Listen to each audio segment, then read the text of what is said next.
በስመ አብ ወወልድ ወመንፈስ ቅዱስ አሃዱ አምላክ አሜን።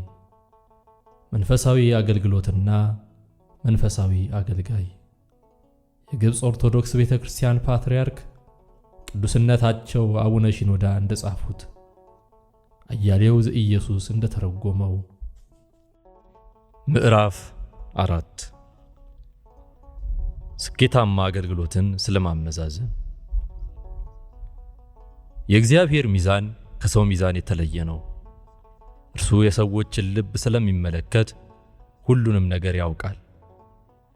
እርሱ አገልግሎትን በፍርድ ቀን ሲመዝን በእርግጠኝነት በጣም እንግዳ የሆኑ እውነታዎችን እናገኛለን። ምናልባትም ከዚህ በፊት ፈጽሞ ያልሰማናቸውን አገልጋዮች እናያለን።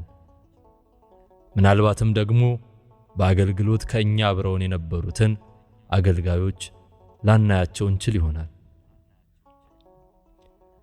አገልግሎትን በተሳሳተ መንገድ መመዘን፣ አገልግሎትን እንደ ተሰጡ ኃላፊነቶች መመዘን። ሰዎች አገልግሎትን የሚመዝኑት እንደ አገልጋዩ ኃላፊነቶች ነው። እግዚአብሔር ግን የተለያዩ መመዘኛዎች አሉት።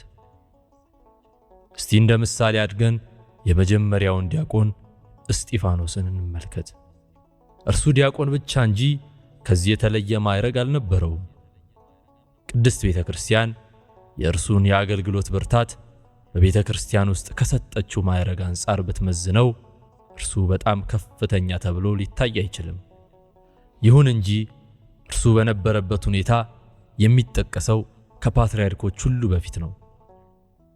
እርሱ በመንፈስ ቅዱስ በጥበብና በእምነት ተሞልቶ ስለነበር አገልግሎቱ የተመዘነው በጥልቀት ነበር። ሐዋርያት ሥራ ምዕራፍ 6 ቁጥር 3 እና 5። በሐዋርያት ምዕራፍ ስለ እርሱ እንዲህ ተብሎ ተጽፏል።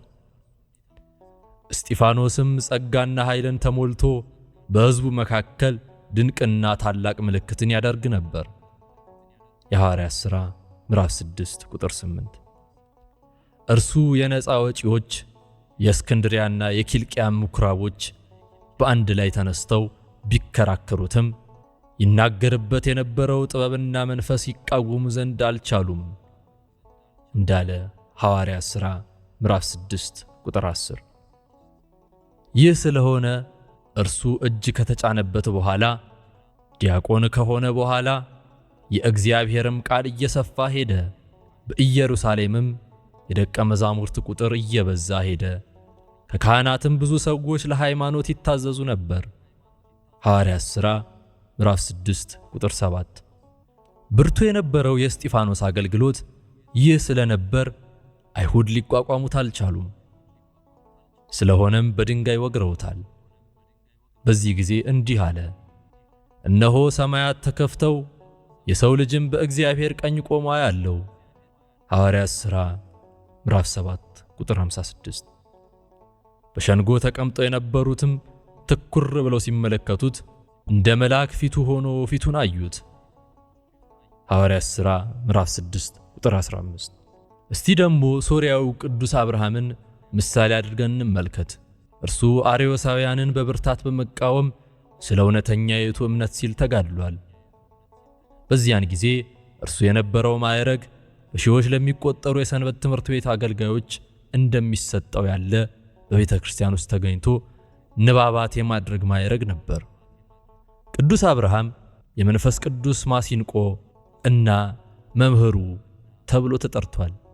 እንዲህ ተብሎ የተጠራው ግጥሞቹና መንፈሳዊ ጽሑፎቹ ብዛት ባላቸው ሰዎች ላይ ተጽዕኖ ስላሳደረ ነበር። ታዲያ የዚህን አባት አገልግሎት የምንመዝነው በአንባቢነት ማዕረጉ ነውን? ሌላው ምሳሌያችን በኒቅያ ጉባኤ ላይ ተገኝቶ የነበረው ቅዱስ አትናቴዎስ ነው።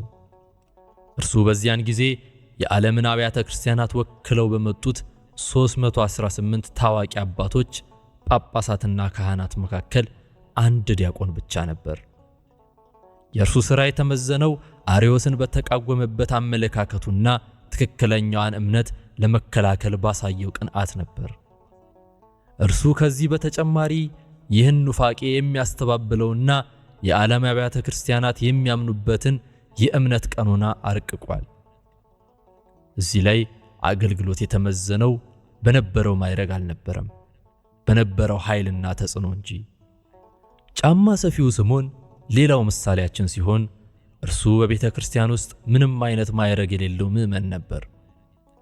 የእርሱ የአገልግሎት ጥንካሬ የተመዘነው በጸሎቶቹ ጥልቀት ነበር። ስምዖን የመቆጣም ተራራን በማንቀሳቀስ መላዋን ቤተ ክርስቲያን አድኗል። ይህ የሆነው በጳጳሱ በአባ አብርሃም አቢንዛራ የጵጵስና ዘመን ነበር። አንባሮዊስ ጳጳስ ወይም ካህን ወይም ዲያቆን አልነበረም። እርሱ በቤተ ክርስቲያን ውስጥ ያለ ሥራ ወይም ያለ አገልግሎት የነበረ ሰው ነበር። ይሁን እንጂ ቤተ ማዕረግ የሰጠችው ከአባቶች እንደ አንዱ ነው። ከዚህ በተጨማሪ ኢብራሂም ኤልጎህሪን እናስታውሰዋለን። ይህ ሰው በመንግሥት መሥሪያ ቤት ውስጥ ተቀጥሮ የሚሠራ ሰው ነበር።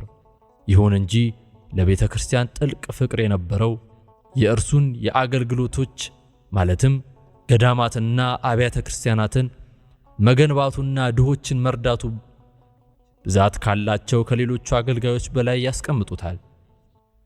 የአገልግሎት ቦታ አንዳንድ ሰዎች የአገልጋዩን ጥቅም ከሚያገለግልበት ቦታ አንጻር ያዛምዱታል። ይህ ግን ትክክል አይደለም። ለዚህ ምሳሌ የሚሆነን የእንዚናዙ ጎርጎርዮስ ነው። የእርሱ ጵጵስና ብዙ በማትታወቀውና አነስተኛ በነበረችው የእንዚናዙ ከተማ ውስጥ ነበር። ይሁን እንጂ ስለ ድንቅና ጥልቅ ስብከቶቹ እንዲሁም ስለ ስነ መለኮት ዕውቀቱ የስነ መለኮት ትምህርት አዋቂው ቅዱስ ጎርጎርዮስ ተብሎ ተጠርቷል። እርሱ ከተማዋ እንዚናዙ እንድትታወቅ አደረገ እንጂ ከተማዋ እርሱን ታዋቂ አላደረገችው። ስለ ኒቂያው ጳጳስ ስለ ቅዱስ ጎርጎርዮስም ተመሳሳይ ነገር ሊባል ይችላል። እርሱ የታላቁ የቅዱስ ባስልዮስ ታናሽ ወንድም ሲሆን የአርዮስን ተከታዮች በመቃወም ብዛት ያላቸው ጽሑፎችን ጽፏል። ከዚህ በተጨማሪ ብዛት ያላቸው ቅዱስ ተመስጦዎች አሉት። ስለ እግዚአብሔር በረከትም መጻሕፍትን ጽፏል። የእርሱ አገልግሎት በትንሽ ከተማ ውስጥ ስለተከናወነ ማንም ቢሆን አገልግሎቱን ዋጋ የሌለው ነው ብሎ ሊናገር አይችልም።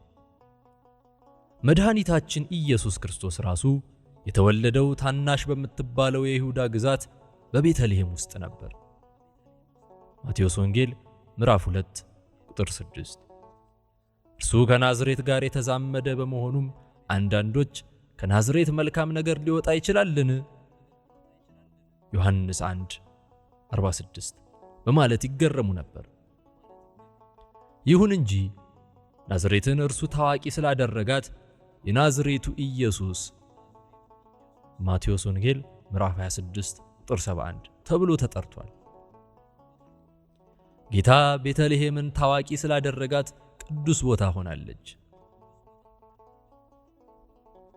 በአገልግሎት ውስጥ ያለ የጊዜ ርዝመት ብዙ አገልጋዮች ታላቅነታቸውን የሚመዝኑት በአገልግሎት ውስጥ በቆዩበት የጊዜ ርዝመት ነው።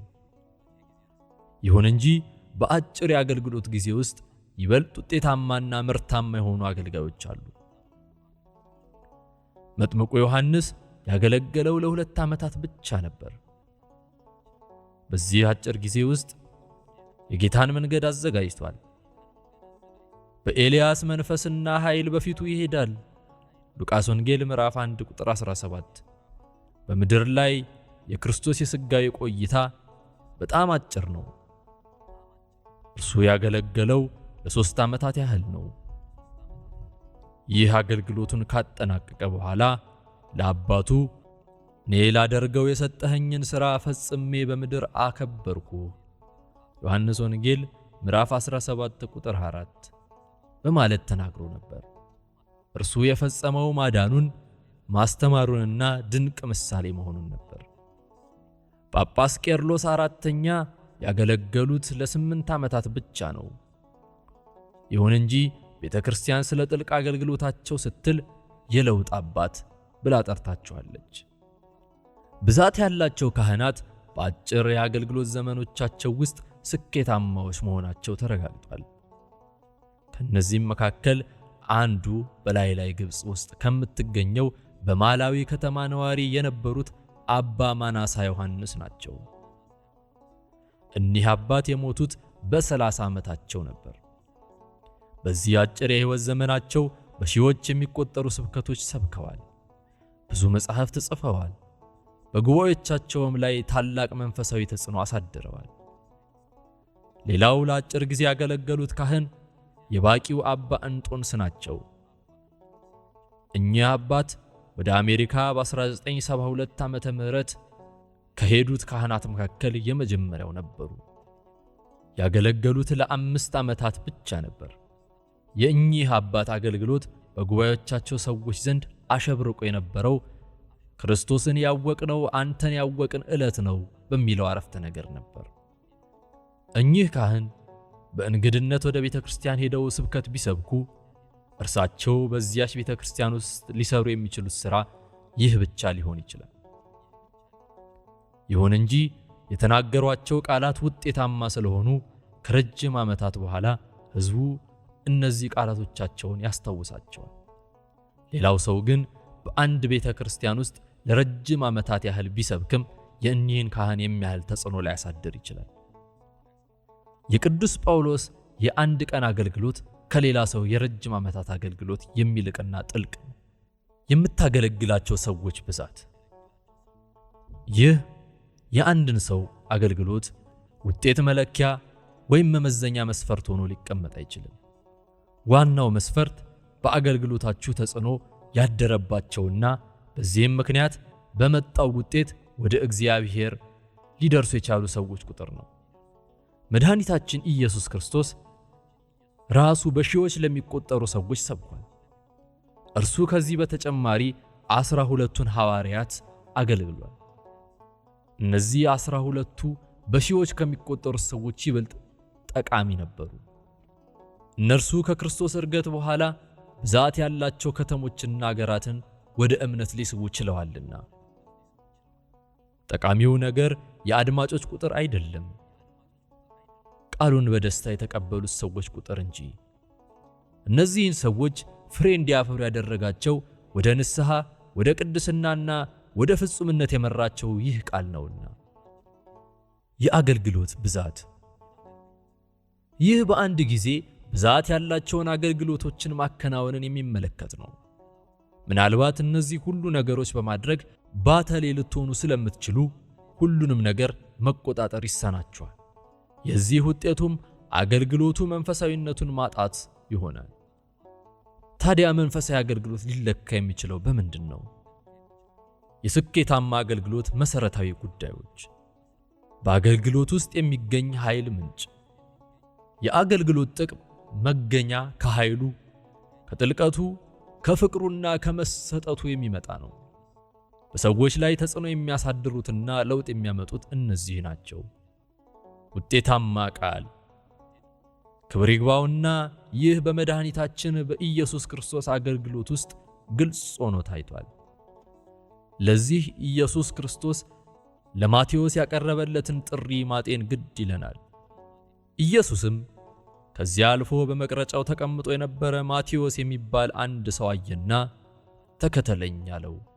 ተነስቶም ተከተለው።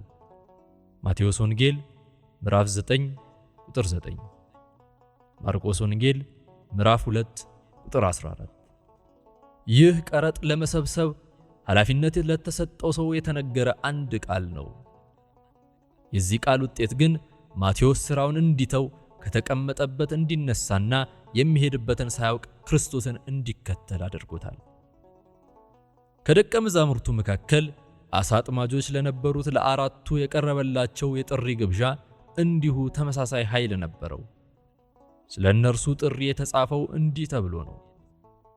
በገሊላ ባሕር አጠገብም ሲያልፍ ስምዖንን ወንድሙንም እንድርያስን መረባቸውን ወደ ባሕር ሲጥሉ አየ፣ አሳ አጥማጆች ነበሩና። ኢየሱስም በኋላዬ ኑና ሰዎችን አጥማጆች እንድትሆኑ አደርጋችኋለሁ አላቸው። ወዲያውም መረባቸውን ጥለው ተከተሉት። ከዚያም ጥቂት እልፍ ብሎ የዘብዴዎስን ልጅ ያዕቆብን ወንድሙንም ዮሐንስን ደግሞ በታንኳ ላይ መረባቸውን ሲያበጃጁ አየ። ወዲያውም ጠራቸው። አባታቸውንም ዘብዴዎስን ከሙያተኞቹ ጋር በታንኳ ላይ ትተው ተከትለውት ሄዱ። ማርቆስ ወንጌል ምዕራፍ 1 ቁጥር 16 እስከ 20። እነዚህ ሐዋርያት የተጠሩት ኃይል ባለው ቃል ስለነበር ያለምንም ጥርጥር ወይም መዘግየት ወይም ክርክር የነበራቸውን ሁሉ በመተው እርሱን በፍጥነት ተከትለውት ሄደዋል።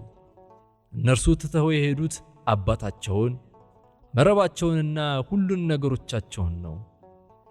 ቅዱስ ጴጥሮስ ይህንን ሁሉ በማጠቃለል ሲናገር እነሆ እኛ ሁሉን ትተን ተከተልንህ ማቴዎስ ወንጌል ምዕራፍ 19 ቁጥር 27 ብሏል።